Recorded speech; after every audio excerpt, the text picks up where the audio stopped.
So what's up, kamusta? Ayos ba tayo dyan? So nandito tayo ngayon sa may Motoposh Pulilan branch para sa update natin. At meron tayong nakita dito. Meron silang bagong update para dito sa may motorcycle ng Motoposh Typhoon 150. Alamin natin yung presyo at yung specification kung sulit nga pang bilhin ngayong 2026. Tara, samahan nyo ako. Walk around natin to. Ayos na ayos yan. Minsan, nasa kwento ng rider. Galing sa wala, ngayon may direksyon. Pawis ang puhunan, hindi koneksyon. Kada ikot ng gulong, may bagong misyon. Bawat kilometro, inuukit ang panahon. Hindi ako bumibiyahe para lang makita. Bumibiyahe ako para may mabago sa pamilya. Gasolina man ang nauubos sa tangke. Pag-asa naman ang laging napupuno sa dibdib. Sabi nila, maliit lang yan, ordinaryo. Pero di nila alam, dito nagsimulang pangarap ko. Hindi sukatan ng bag sa harap. Ang tunay na halaga na sa pusong lumalaban.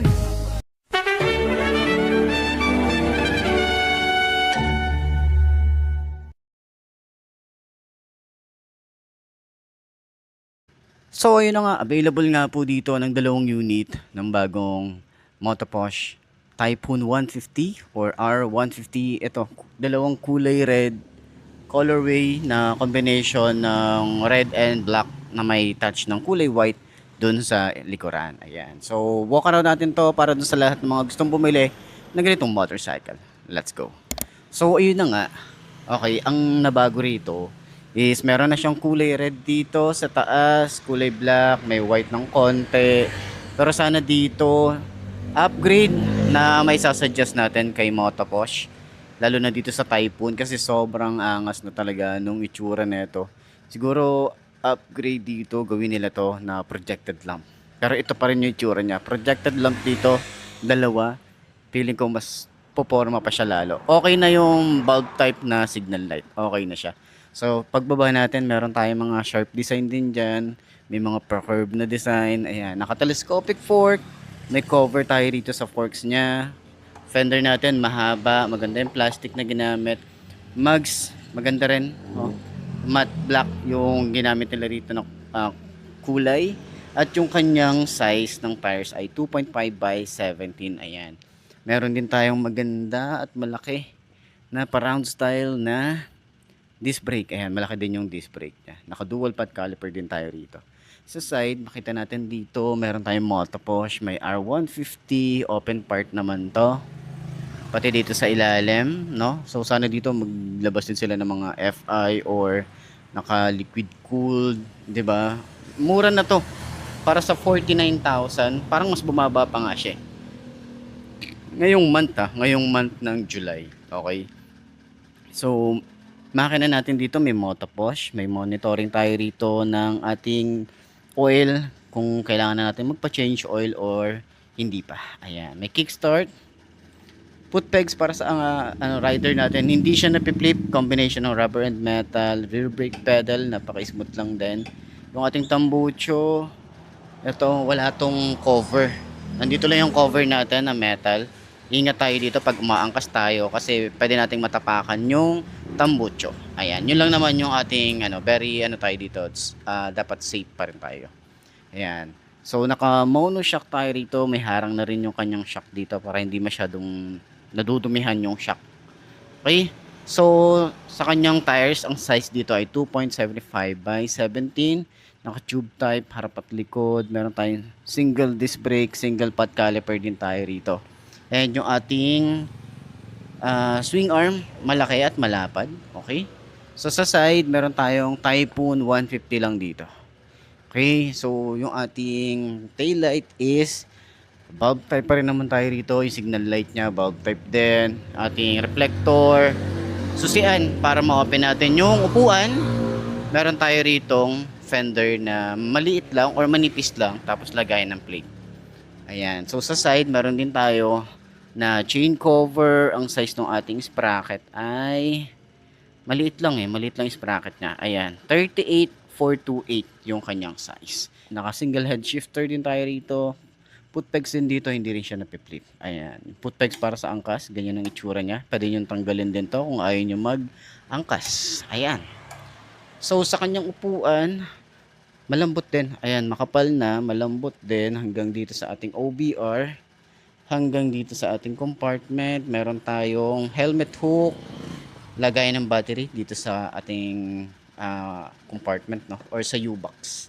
And then yung ating ah, gas tank. Ayan, mga nasa 4 liters to 5 liters yung kanyang gas tank. Ayan. Grab bar, maliit lang, simpleng-simple lang kasi yung iba nilalagyan nila ng top box eh. Kaya hindi sila masyado nag-effort dito. Pero glossy gray naman 'yan. Sa ating panel gauge, meron tayo rito analog type pa rin. So sana dito upgrade din kahit mga digital or semi or half, no, analog and digital. Ayan.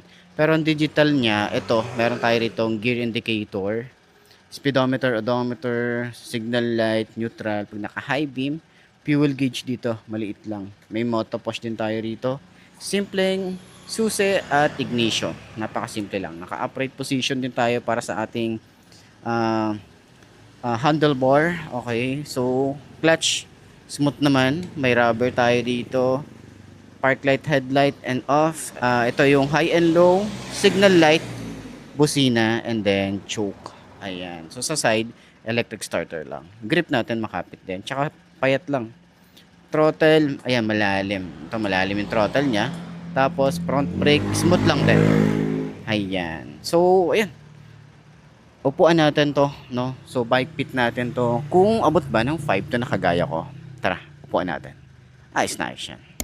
So, yun na nga mga best, no? Available na nga po dito ang bagong colorway nila. Nitong Motoposh Typhoon 150.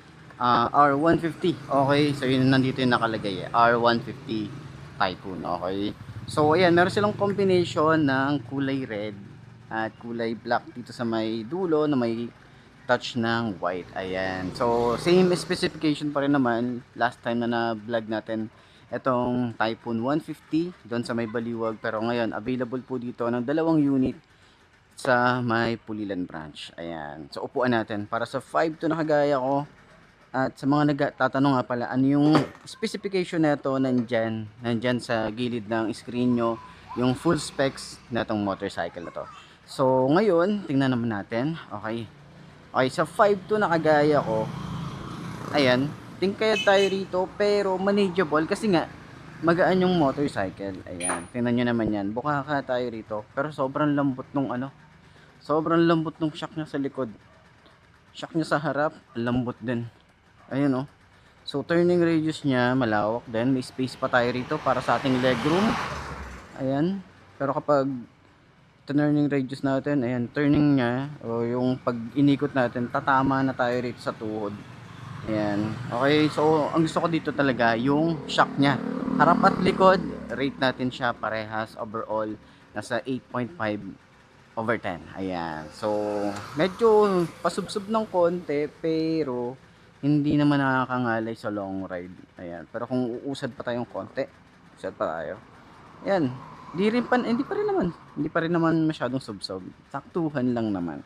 Ayan, ganito yung tsura natin, oh. Lalo sa traffic. Ayan, ang gaan niya, oh. Ayos na ayos din pala.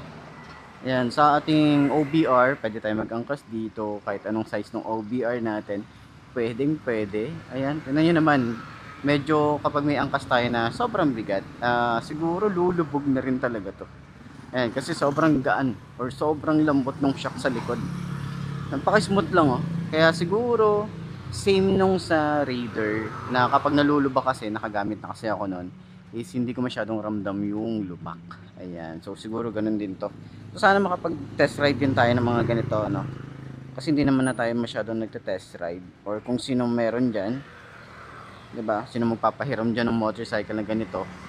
Eh baka pwede niyo pahiramin, 'di ba? Baka lang naman. Pero 'yan, yung itsura natin dito sa tingin nyo. Sulit nga ba ang kanyang specification, yung presyo? Sa tingin nyo sulit nga ba? Comment nyo naman yan. At para dun sa lahat ng mga nakagamit na ganitong motorcycle, share nyo naman yan sa comment section, di ba? Para at least dun sa mga willing bumili ng ganitong motorcycle, eh alam nila yung mga naging experience nyo at kung paano yung mga naging na-encounter nyo sa motorcycle na to. Okay? So, center stand natin, magaan ba siyang i-center stand? Okay, center stand. May pagkabigat. Pero okay lang naman. Hindi naman siya ganun kahirap. Ayos.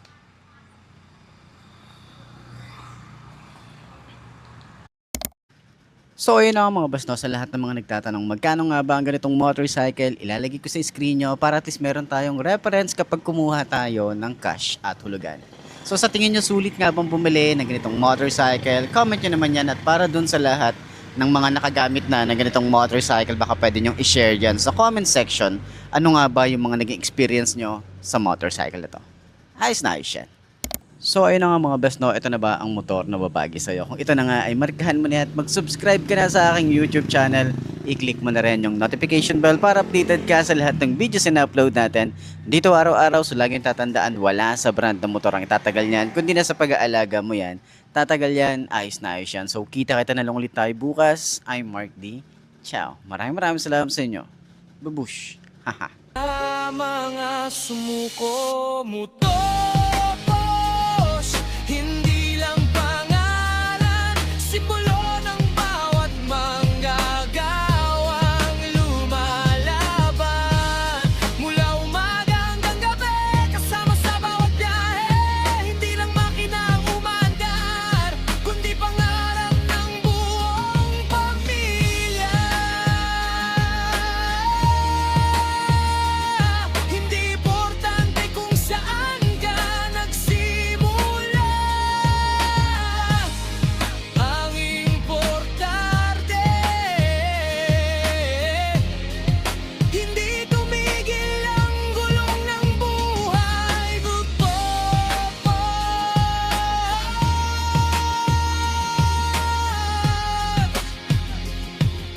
Hindi lang motor, kasama sa pag-abot ng pangarap, kailan